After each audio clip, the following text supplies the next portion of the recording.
Hello नमस्कार दोस्तों। अंशी एजुकेशन इनलाइटमेंट में आपका स्वागत है। हम लोग एक नए सीरीज का शुरुआत किए हैं, computer with MCQ for upcoming exam, BPSC, BSSC, banking, SSC और अदर एग्जाम्स के लिए आप इसको फॉलो कर सकते हैं। मेरे चैनल को सब्सक्राइब करें, वीडियो को लाइक करें और इसे शेयर करें और बेल आइकन बजाना ना भूलें ताकि आपको समय पे वीडियो का नोटिफिकेशन मिले। कुछ लिंक दिए गए हैं जिसे आप फॉलो कर सकते हैं।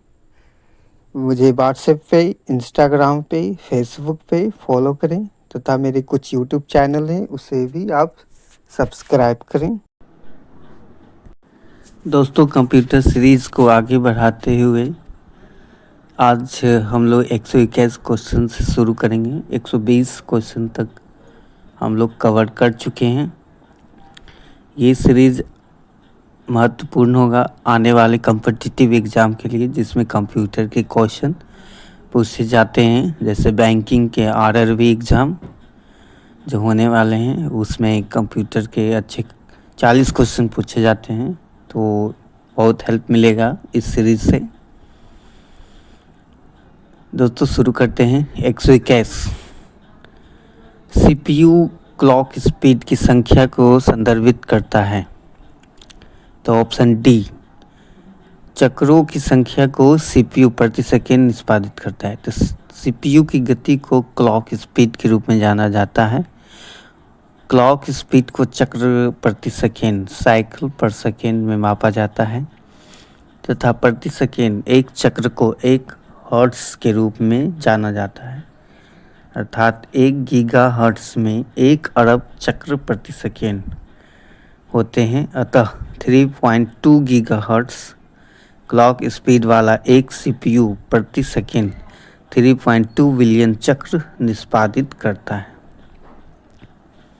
122 किसी संसाधक द्वारा प्रति सेकेंड की जा सकने वाली प्रक्रियाओं की संख्या का निर्धारण किसके द्वारा किया जाता है? तो ऑप्शन ए, क्लॉक स्पीड के द्वारा। तो क्लॉक स्पीड किसी प्रोसेसर द्वारा प्रति सेकेंड की जाने वाली प्रक्रियाओं की संख्याओं का निर्धारण है। इसे मेगाहर्ट्ज और गीगाहर्ट्ज में व्यक्त किया जाता है। 123 हम कंप्यूटर की गति को माइक्रोसेकेंड में व्यक्त करते हैं। निम्नलिखित में से कौन एक माइक्रोसेकेंड के बराबर है? तो option C, 1 microsecond equal to 1 into 10⁻⁻6 second. 124 computer के प्रोसेसर की गति को निम्नलिखित में से किसमें मापा जाता है? तो ऑप्शन बी, MIPS/PM।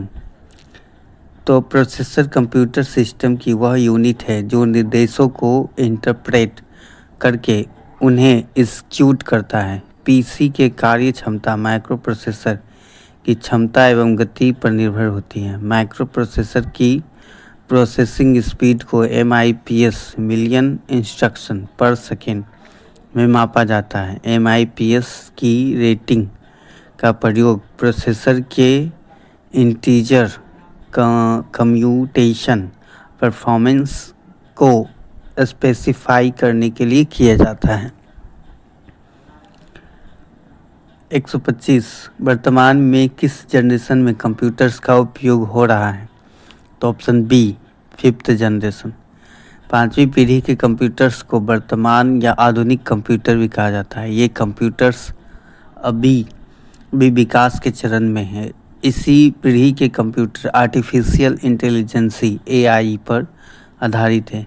इस पीढ़ी में कंप्यूटर में VLSI very large scale integration की जगह ULSI ultra large scale integration तकनीक का उपयोग किया गया है। 126 MFLOPS क्या है? तो ऑप्शन बी, इसका उपयोग CPU की गति को मापने के लिए किया जाता है। तो ऑप्शन बी में MFLOPS million floating point operation पर सेकेंड का संक्षिप्त रूप है। यह फ्लोटिंग पॉइंट गणना करने के लिए उपयोग की जाने वाली कंप्यूटर की गति की माप है, अर्थात इसका उपयोग सीपीयू सेंट्रल प्रोसेसिंग यूनिट की गति मापने के लिए किया जाता है। साधारणतः कंप्यूटर के सीपीयू या प्रोसेसर की गति MIPS मिलियन ऑफ इंस्ट्रक्शन पर सेकेंड में मापा जाता है। सुपर कंप्यूटर की गति FLOPS फ्लोटिंग पॉइंट ऑपरेशन पर सेकेंड में मापी जाती है।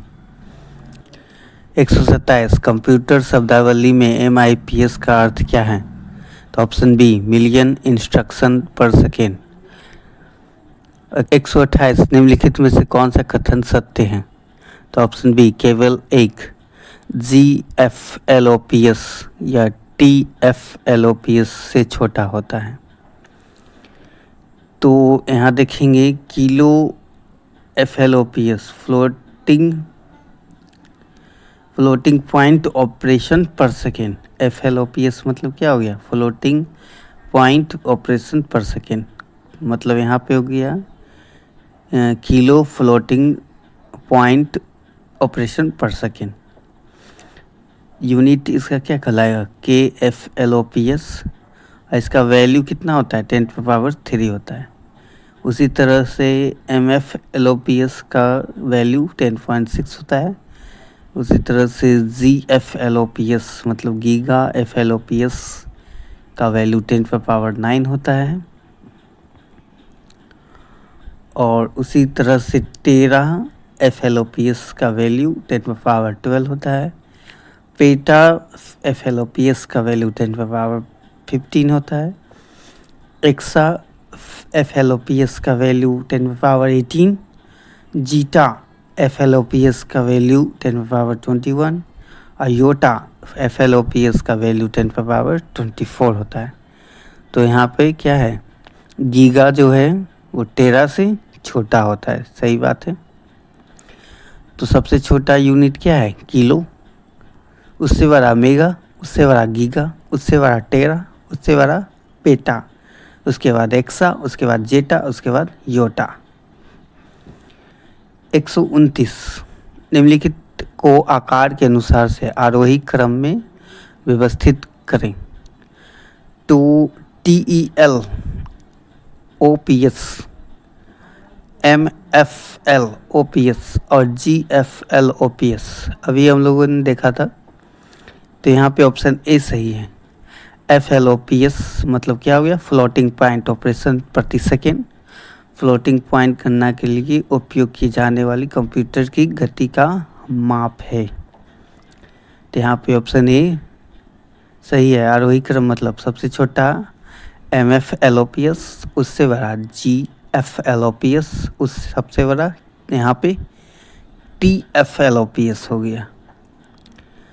तो अभी हम लोगों ने देखा था सबसे छोटा किलो, उसके बाद मेगा, देन गीगा, देन टेरा, उसके बाद पेटा, उसके बाद एक्सा, उसके बाद जेटा, उसके बाद योटा। यहाँ 10⁻³ से शुरू होकर 10⁻24 तक जाएगा। 3 के बाद 6 है, 9 है, 12, 15, 18, 21, 24। तो ये याद रखिएगा, बहुत आसान है। 130 खालिस्तान एक इलेक्ट्रॉनिक डिवाइस है जो डेटा को इंफॉर्मेशन में बदलते हुए प्रोसेस करता है। तो ऑप्शन ए प्रोसेसर। तो प्रोसेसर क्या है? कंप्यूटर सिस्टम की वह यूनिट है जो निर्देशों की इंटरप्रिंट करके उन्हें एग्जीक्यूट करता है। एक पीसी की कार्य क्षमता प्रोसेसर की स्पीड पर निर्भर करता है।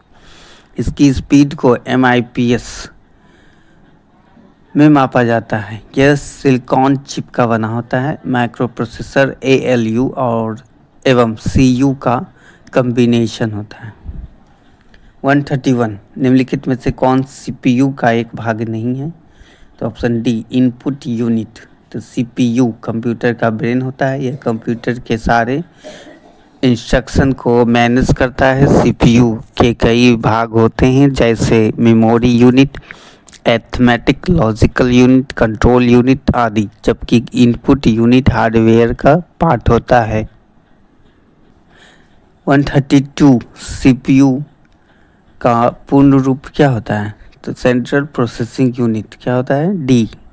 तो सीपीयू का पूर्ण रूप होता है सेंट्रल प्रोसेसिंग यूनिट, जो कंप्यूटर प्रोग्राम के सभी इंस्ट्रक्शन को प्रोसेस करता है। 133 कंप्यूटर की भाषा में सीपीयू का अर्थ क्या होता है? तो option B central processing unit.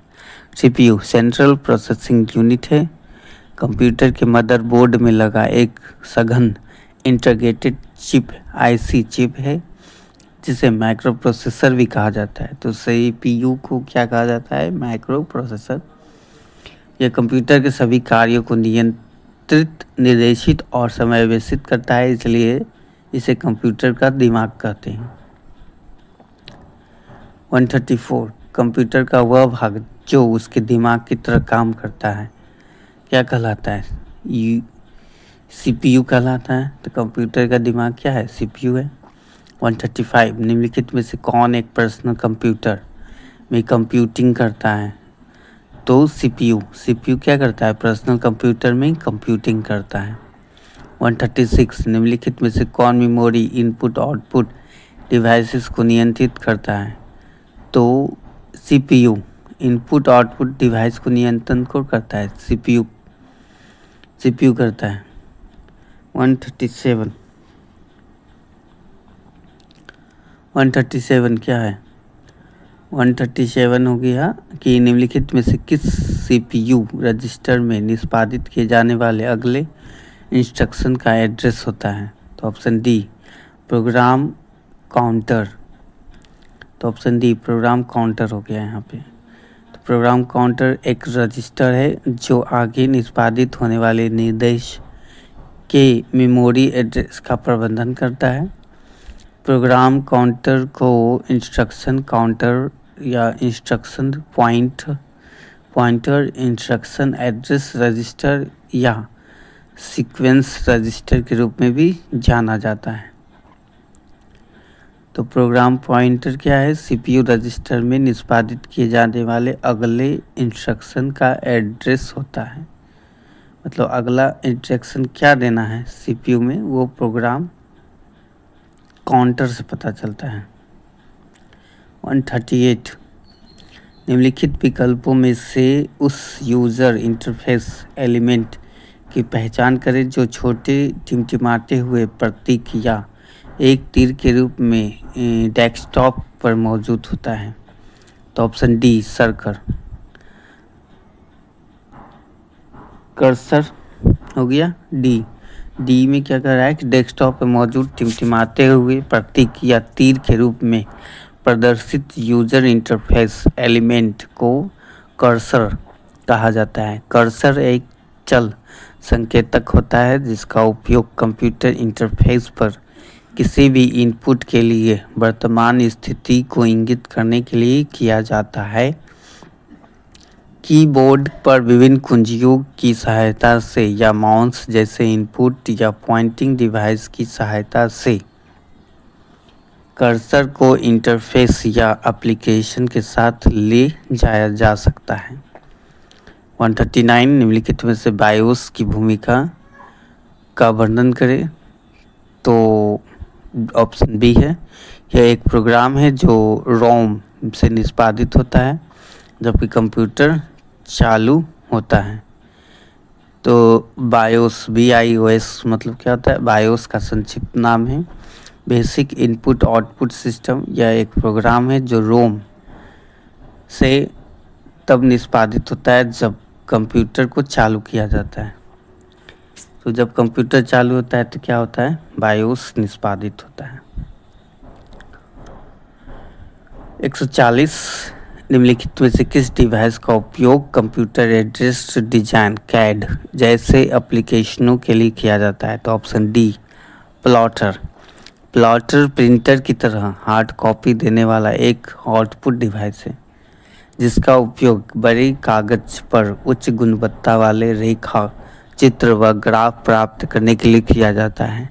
इसका उपयोग मुख्यतः इंजीनियरिंग, वास्तुबिंद, भवन निर्माण, सिटी प्लानिंग, मानचित्र बनाने, CAD, CAM आदि में किया जाता है। प्लॉटर के दो प्रमुख प्रकार उपलब्ध हैं यहाँ, ड्रम प्लॉटर और समतल प्लॉटर कहलाता है। ठीक है, यहाँ पे कैम का अर्थ हो गया कंप्यूटर एडेड मैन्युफैक्चर। ठीक है, और कैड का अर्थ हो गया कंप्यूटर एडेड डिजाइन। 141 निम्नलिखित में से कौन सीपीयू के प्रमुख घटकों को दर्शाता है? तो option C ALU CU register.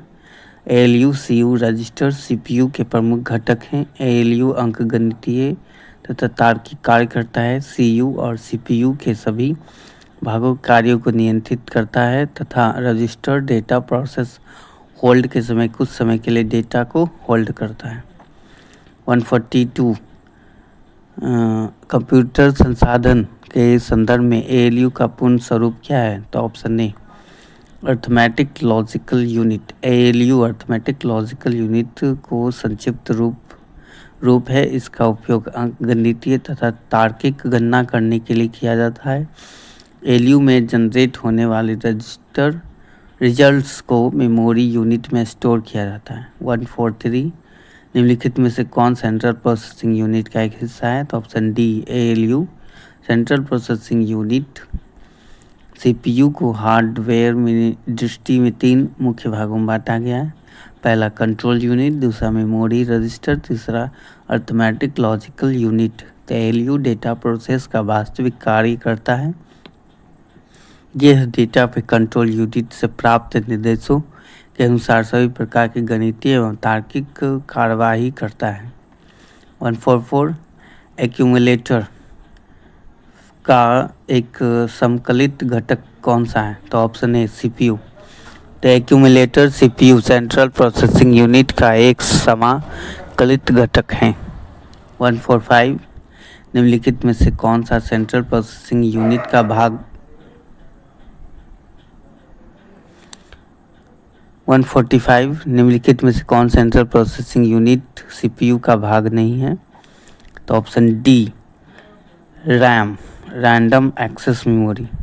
तो arithmetic and logical ALU control unit CU और रजिस्टर सीपीयू के भाग होते हैं, जबकि random access memory RAM memory का भाग होता है।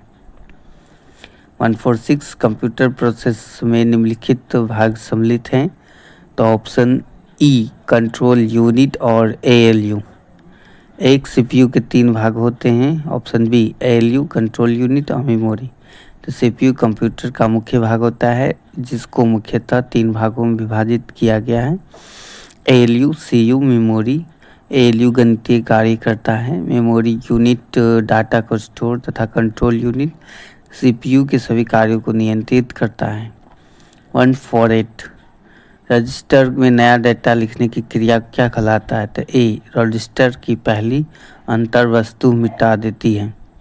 तो सीपीयू में रजिस्टर एक छोटा स्थान है जो प्रोसेस के समय किसी भी तरह के डेटा एड्रेस या इंस्ट्रक्शन को थोड़े समय के लिए रखता है तथा नया डेटा रखने के लिए पुराने डेटा को मिटा देता है। 149 निम्नलिखित में से कौन सीपीयू का एक अभिन्न अंग है? तो ऑप्शन डी रजिस्टर। तो सीपीयू का एक अनिवार्य संघटक रजिस्टर होता है। ठीक है, 150 प्रोग्राम काउंटर पीसी रजिस्टर एक अनिवार्य भाग है। तो अनिवार्य भाग किसका है? सीपीयू का है। तो प्रोग्राम काउंटर सीपीयू में उपस्थित एक रजिस्टर है जिसमें स्मृति से निष्पादित होने वाले अगले अनुदेश के पते को शामिल होते हैं। 151 कीबोर्ड मॉनिटर तथा cabinet R component of. Keyboard monitor और कैबिनेट किसके घटक हैं? तो ऑप्शन सी कंप्यूटर हार्डवेयर के घटक है। कीबोर्ड मॉनिटर और सिस्टम कैबिनेट कंप्यूटर हार्डवेयर के घटक हैं। कंप्यूटर हार्डवेयर कंप्यूटर का भौतिक भाग होता है जिसमें डिजिटल सर्किट लगे होते हैं। 152 निम्नलिखित में से किस मेमोरी में सीपीयू की सीधी पहुंच एक्सेस होती है? तो ऑप्शन ए रैम। सीपीयू का पूरा नाम है सेंट्रल प्रोसेसिंग यूनिट। इसे प्रोसेसर और माइक्रो प्रोसेसर भी कहते हैं। यह एक इलेक्ट्रॉनिक माइक्रोचिप है जो डेटा को सूचना में बदलते हुए प्रोसेस करता है। रैम में सीपीयू की सीधी पहुंच होती है। 153 निम्नलिखित में से सीपीयू का कौन सा भाग एएलयू क्रियाविधि के दौरान अस्थायी रूप से आंकड़ों का संग्रहण करता है? तो सी रजिस्टर। सीपीयू के अधिकांश कार्यों को एएलयू द्वारा किया जाता है जो इनपुट रजिस्टरों से डेटा लोड करते हैं। एएलयू आउटपुट रजिस्टर में परिणाम को स्टोर करता है। नियंत्रण इकाई इन रजिस्टरों एएलयू और मेमोरी के बीच डेटा को स्थानांतरित करता है। 154 निम्नलिखित में से कौन विकल्प सीपीयू मेमोरी में शामिल हैं? तो option C scratchpad memory और cache memory. The scratchpad memory और कैश मेमोरी दोनों सीपीयू मेमोरी में शामिल हैं। स्क्रैच पैड मेमोरी एसपीएम एक उच्च गतिकीय आंतरिक मेमोरी है। इसका उपयोग गणना, डेटा और अन्य कार्य अस्थायी भंडारण के लिए किया जाता है। 154 कार्यक्रम काउंटर पीसी रजिस्टर भंडार होता है। ऑप्शन सी निष्पादित होने वाले अगले अनुदेश का पता। तो प्रोग्राम काउंटर एक कंप्यूटर प्रोसेस में एक रजिस्टर होता है जिसमें वर्तमान समय में निष्पादित होने वाले निर्देश का पता स्थान शामिल होता है। जैसे कि प्रत्येक निर्देश प्राप्त हो जाता है, कार्यक्रम काउंटर एक से अपने संग्रहित मूल्य को बढ़ाता है। 156 कंप्यूटर की दुनिया शून्य और एक से निर्मित है। इन शून्य और एक को भंडारित करने के लिए प्रोसेस के अंदर खालिस्तान लगाया जाता है। तो ऑप्शन सी ट्रांजिस्टर। तो कंप्यूटर के लिए संसार शून्य और एक से ही निर्मित है। इन शून्य या एक को भंडारित करने के लिए प्रोसेसर के अंदर ट्रांजिस्टर लगाया जाता है। कंप्यूटर में सारी गणनाएं 0 और 1 के माध्यम से पूर्ण की जाती हैं। 157 किसी कंप्यूटर में जोड़ने, तुलना करने और मिलाने में कार्य कहाँ होते हैं? तो ऑप्शन बी सीपीयू चिप में। सीपीयू स्टोर्ड प्रोग्राम इंस्ट्रक्शन के आधार पर काम करता है। प्रोसेसिंग से पहले डाटा व निर्देश को सीपीयू में बने रजिस्टर में अस्थायी तौर पर स्टोर किया जाता है। सीपीयू रजिस्टर में स्थित निर्देशों के अनुसार ही डेटा प्रोसेस के लिए अंकगणितीय और तार्किक कार्यवाही करता है। सीपीयू का प्रमुख कार्य क्या है? तो ऑप्शन सी डेटा और जानकारी प्रोसेस करना। तो सेंट्रल प्रोसेसिंग यूनिट का मुख्य कार्य निर्देशों अथवा प्रोग्रामों को एक्जीक्यूट प्रोसेसिंग करना है। इसके अलावा प्रोसेसिंग यूनिट अन्य सभी भागों जैसे मेमोरी यूनिट, इनपुट और आउटपुट डिवाइसेस के कार्य को कंट्रोल करती है। प्रोसेसिंग यूनिट के कंट्रोल के अंतर्गत इनपुट डिवाइस से डेटा और प्रोग्राम ग्रहण एवं मेमोरी में स्टोर किए जाते हैं। प्रोग्राम अनुदेशों के अनुसार प्रोसेसिंग के बाद आउटपुट के रूप में रिजल्ट प्राप्त होता है। 159 कंप्यूटर के किस भाग को उसका मस्तिष्क कहा जाता है? तो CPU. Option C CPU central processing unit को कंप्यूटर का हृदय या मस्तिष्क कहा जाता है। यह कंप्यूटर के सभी कार्यों को नियंत्रित, निर्देशित और समन्वित करता है। डेटा को निर्देशानुसार प्रोसेस करने पर कार्य भी सीपीयू ही करता है। 160 कंप्यूटर में अधिकांश प्रोसेसिंग सीपीयू द्वारा किया जाता है। तो कंप्यूटर में अधिकांश प्रोसेसिंग सीपीयू में होता है। सीपीयू में प्रोसेसिंग स्पीड को हर्ट्ज में मापा जाता है। वर्तमान समय में गीगाहर्ट्ज और मेगाहर्ट्ज की स्पीड वाले प्रोसेसर प्रयोग में हो रहे हैं। 161 प्रमुख मेमोरी के समन्वय से कार्य करती है। तो सीपीयू कार्य करती हैं। तो सीपीयू कंप्यूटर सिस्टम का सबसे महत्वपूर्ण भाग है। कंप्यूटर सिस्टम में सभी गणनाएं, संशोधन एवं तुलनात्मक कार्य सीपीयू द्वारा किया जाता है।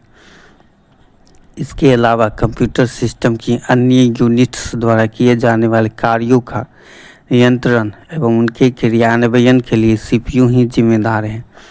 सीपीयू के मुख्य भाग ALU, CU, register, CPU memory के समन्वय से कार्य करता है। सीपीयू में सभी प्रकार के प्रोसेसिंग कार्य होते हैं।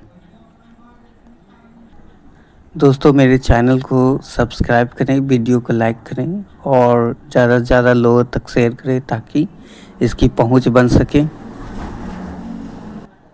अंशी एजुकेशन इनलाइटमेंट में अभी जीविका का कोर्स चल रहा है और जनरल नॉलेज और कंप्यूटर के कोर्स चल रहे हैं। आप इन वीडियो को देख सकते हैं। शॉर्ट्स वीडियो डाले जाते हैं जिसमें द हिंदू के वर्ड मीनिंग और जीके के डिटेल प्रीव्यू और करंट अफेयर का डिटेल प्रीव्यू दिया जाता है, जो आने वाले एग्ज़ाम में आपको हेल्प करेगा।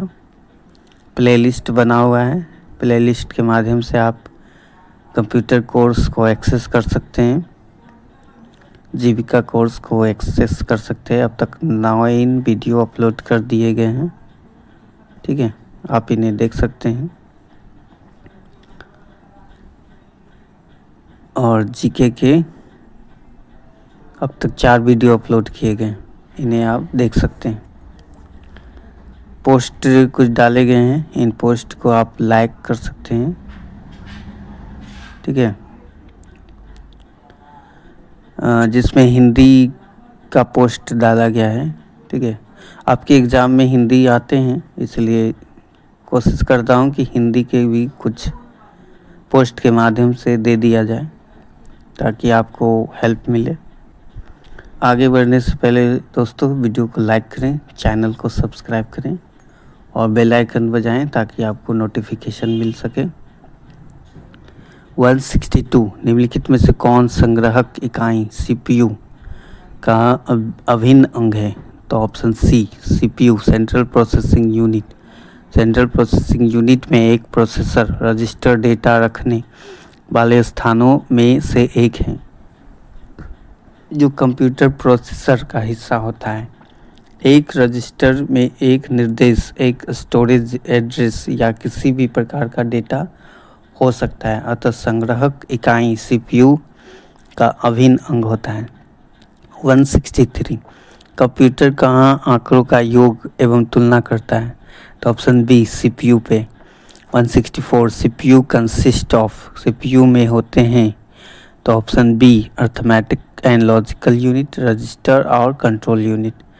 165 प्रोसेसर के 3 प्रमुख भाग हैं, तो option A ALU, control unit और रजिस्टर। 166 सूक्ष्म साधारित का महत्वपूर्ण यूनिट है, तो ऑप्शन डी उपयुक्त सभी, एएलयू, रजिस्टरों का व्यू और नियंत्रण यूनिट।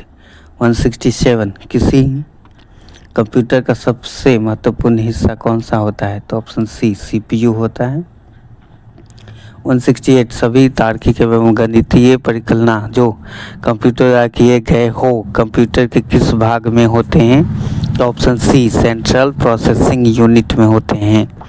169 कंप्यूटर के सेंट्रल प्रोसेसिंग यूनिट का फंक्शन क्या होता है?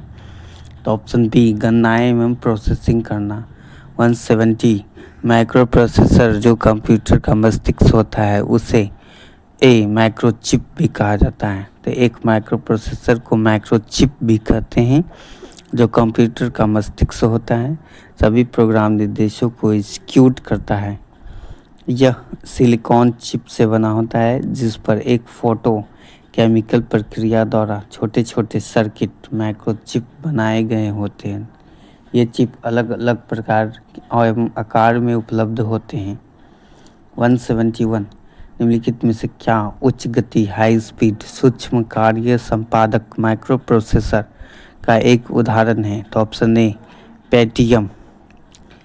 पेंटियम को इंटेल ने 1993 में बनाया था। पेंटियम का नाम ग्रीक शब्द पेंटा से लिया गया है जिसका अर्थ होता है 5। 172 कंप्यूटर चिप। कंप्यूटर चिप का दूसरा नाम क्या है? तो ऑप्शन ए माइक्रोचिप। 173 निम्नलिखित उत्पादों में कौन सा उत्पाद पेंटियम ब्रांड नाम से बेचा जाता है? तो ऑप्शन डी माइक्रो प्रोसेसर। तो पेंटियम इंटेल कंपनी द्वारा विकसित एक खास तरह का माइक्रो प्रोसेसर है जो कंप्यूटर के सीपीयू में टावर के भीतर रहता है। माइक्रो प्रोसेसर को प्रोसेसर, सीपीयू या चिप के नाम से भी जाना जाता है। यह कंप्यूटर का मस्तिष्क भी कहलाता है। एथेनॉल और सेरेरॉन अन्य प्रमुख माइक्रो प्रोसेसर हैं। तो 174 पेंटियम शब्द संबंधित है तो ऑप्शन सी माइक्रो प्रोसेसर से है। 175 सिलेरॉन और पेंटियम और कोर क्रम प्रमुख रूप हैं तो ऑप्शन सी कंप्यूटर प्रोसेसर के।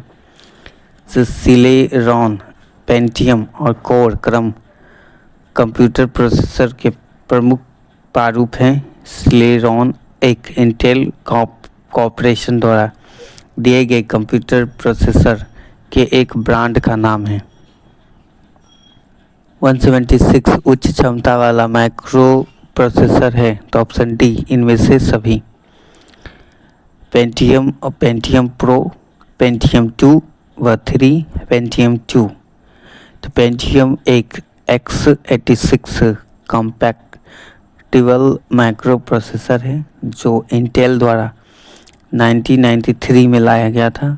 पेंटियम प्रोसेसर एटम एवं सेरेरॉन से ऊपर तथा dual core i3, i5, i7 से नीचे स्थान रखता है। इंटेल ने पेंटियम माइक्रो आर्किटेक्चर को डेवलप किया तथा उच्च क्षमता वाले पेंटियम प्रो को 1995 में बाजार में लाया। उसके बाद पेंटियम 2 और पेंटियम 3 को बाजार में उतारा है। 177 इंटेल कोर 1 i9 एक प्रकार का बी प्रोसेसर है। तो इंटेल कोर i9 एक प्रकार का प्रोसेसर है। एक प्रोसेसर का प्रमुख उद्देश्य निर्देशों को पढ़ना है जिन्हें थ्रेड्स के रूप में जाना जाता है और उन्हें निर्धारित कार्यों को निष्पादित करना है। i9 सीपीयू में इंटेल हाइपर-थ्रेशिंग तकनीक है। यह प्रत्येक कोर को तेज प्रदर्शन करने के लिए एक साथ थ्रो थ्रेड्स को संसाधित करने में सक्षम बनाता है। 178 यदि कोई कंप्यूटर सिस्टम n प्रक्रियाओं को t सेकेंड में पूरा करता है तो उसे अंतराल के दौरान उसका थ्रूपुट प्रक्रिया प्रति सेकेंड होगा। तो ऑप्शन सी n/t। तो थ्रूपुट प्रक्रिया की संख्या है जो प्रति समय इकाई के निष्पादन को पूरा करती है। यदि कंप्यूटर सिस्टम n प्रोसेस को t सेकेंड समय में पूरा करता है तो थ्रूपुट इक्वल टू कुल की संख्या पूरा किया गया प्रोसेस बटे प्रोसेस को लगा समय होता है, यानी कि n/t होता है। 178 स्नैपड्रैगन, एटम, टेगरा, हेलियो और एक्सिनोज में क्या समानता है? तो ऑप्शन ए ये क्या है? प्रोसेसर के प्रकार है। तो स्नैपड्रैगन, एटम, टेगरा, हेलियो और एक्सिनोज प्रोसेसर के प्रकार हैं। तो स्नैपड्रैगन एक system on a chip SoC semi conductor प्रणाली है जो मोबाइल उपकरणों में उपयोग की जाती है। स्नैपड्रैगन को क्वालकॉम टेक्नोलॉजी द्वारा डिजाइन किया गया है। 180 इंटेल नाम है एक सी कंप्यूटर की कंपनी का। इंटेल कंप्यूटर कंपनी है जो सेमीकंडक्टर तथा माइक्रो प्रोसेसर बनाती है। सबसे पहले माइक्रो प्रोसेसर इंटेल ने ही बनाया था। 181 कंप्यूटर का कौन सा भाग कंप्यूटर प्रोग्राम के अनुदेशों को निष्पादित करने में सीधे सम्मिलित होता है? तो ऑप्शन ए प्रोसेसर। एक माइक्रो प्रोसेसर सभी प्रोग्राम निर्देशों को एग्जीक्यूट करता है। इसके अलावा प्रोसेसिंग का यूनिट अन्य सभी भाग जैसे मेमोरी, इनपुट, आउटपुट डिवाइस के कार्यों को भी कंट्रोल करता है। यह सिलिकॉन चिप का बना होता है जिस पर एक फ़ोटो केमिकल प्रक्रिया द्वारा छोटे छोटे सर्किट बनाए गए होते हैं। यह चिप अलग अलग प्रकार एवं आकार में उपलब्ध होता है। 182 सीपीयू का कौन सा भाग आकलन करता है और निर्णय लेता है? तो ऑप्शन ए अर्थमेटिक लॉजिकल यूनिट। जब सीपीयू मुख्यतः 3 भाग होते हैं, एएलयू, सीयू और रजिस्टर में विभाजित होता है। सभी प्रकार की तुलनाएं एवं गणनाएं अर्थमेटिकल लॉजिकल यूनिट ही करता है, जबकि सीयू कंट्रोल यूनिट सीपीयू का मैनेजर होता है जो डेटा को सभी प्रकार से नियंत्रित करता है। 183 एक इलेक्ट्रॉनिक डिवाइस को डेटा को इंफॉर्मेशन में बदलते हुए प्रोसेस करता है कहलाता है। ए प्रोसेसर। तो प्रोसेसर कंप्यूटर सिस्टम की यूनिट है जो निर्देशों को इंटरप्रेट करके उन्हें एग्जीक्यूट करता है। यह एक इंटीग्रेटेड चिप पर बने एएलयू, सीयू और एमयू कॉम्बिनेशन होता है। माइक्रो प्रोसेसर बाइनरी डिजिट 0 और 1 पर कार्य करता है। 184 8 बिट शब्द लंबाई वाले माइक्रो प्रोसेसर बिट डेटा को एक साथ प्रोसेस करता है। तो ऑप्शन बी 8 बिट शब्द लंबाई वाले एक माइक्रो प्रोसेसर 8 बिट डेटा को एक साथ प्रोसेस करता है। 185 तो निम्नलिखित में से कौन कंप्यूटर के भीतर सीपीयू और अन्य उपकरणों के कंट्रोल सूचना का वहन करता है? तो ऑप्शन ए कंट्रोल बस।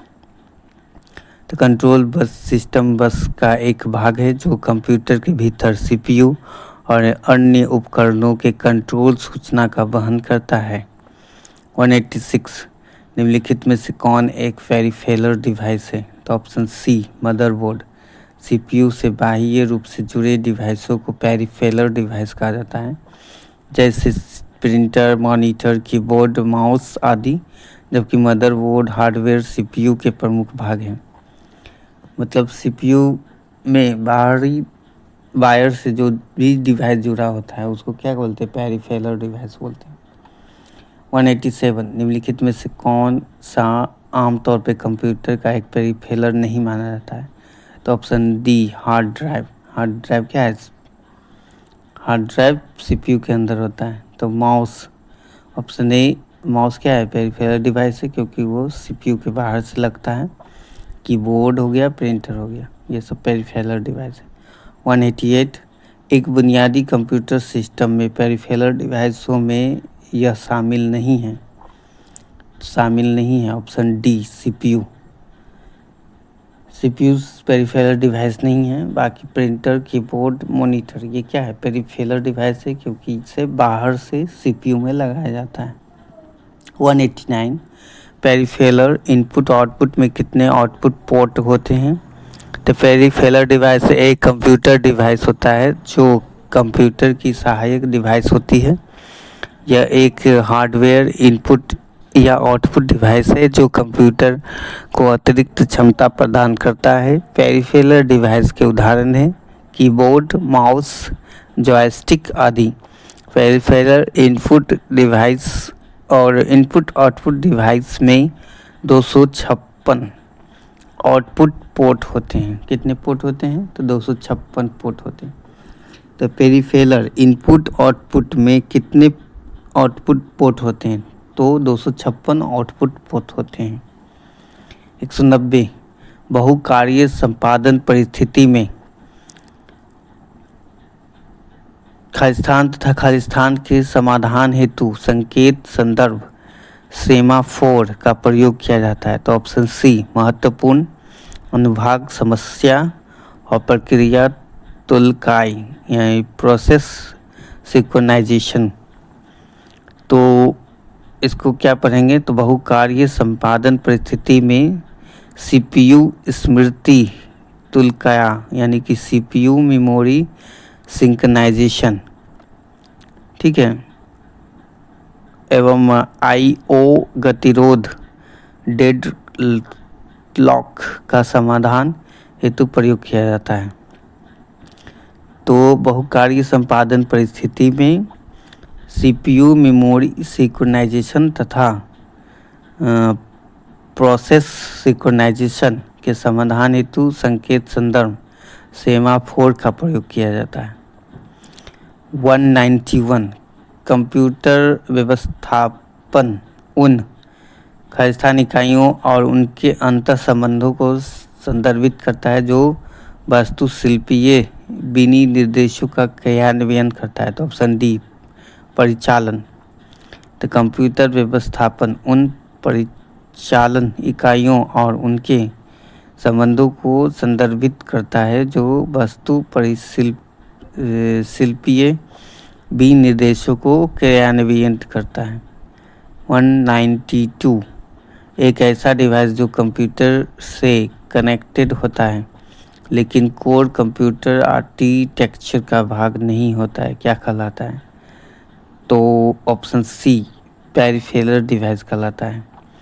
ऐसी डिवाइस जो कंप्यूटर में बाहर से जोड़े जाते हैं, ठीक है, पेरिफेरल डिवाइस कहलाते हैं, जैसे प्रिंटर, माउस, कीबोर्ड आदि हैं। तो दोस्तों आज हम लोग सीपीयू का जो टॉपिक शुरू किया था उसे आज कंप्लीट कर लिया गया है। 192 क्वेश्चन सारे कंप्लीट है। अब अगले वीडियो में हम लोग अर्थमेटिकल लॉजिकल यूनिट को कवर करेंगे, ठीक है दोस्तों। वीडियो को लाइक करें, चैनल को सब्सक्राइब करें और वीडियो को ज़्यादा से ज़्यादा लोगों तक शेयर करें ताकि इसकी पहुंच को बनाया जा सके। आपके सपोर्ट के लिए मैं आपका धन्यवाद करता हूं। Thank you for watching. अब मिलते हैं अगले वीडियो में। Thank you. ये कुछ लिंक दिए गए हैं जिसे आप फॉलो कर सकते हैं यूट्यूब, व्हाट्सएप, फेसबुक, इंस्टाग्राम पे। मेरे चैनल को सब्सक्राइब करें, वीडियो को लाइक करें और ज़्यादा से ज़्यादा लोग तक शेयर करें। इसी तरह के इंफॉर्मेटिव वीडियो के लिए देखते रहें। Thank you for watching.